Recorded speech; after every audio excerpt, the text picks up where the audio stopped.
ভাইয়া একটা চানাচুর একটা চিপস দেন। ও আচ্ছা দিতেছি। এই যে ভাই, এই নে ধর। ভাইয়া কয় টাকা হয়েছে? হিসেব করে দেখতে হবে ভাই।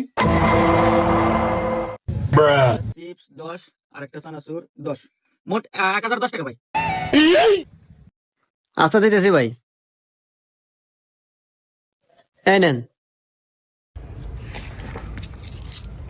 এ ভাই এনে না 10 টাকা দিলেন মাত্র।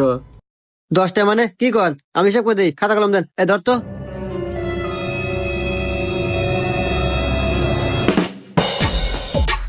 দুই দুই দুই দুই এক এক। এই নেন হিসাব করে দিলাম। টিয়া হয়েছিল 5221টা দিছি আপনাকে, এখন 4221টা ফেরত দেন।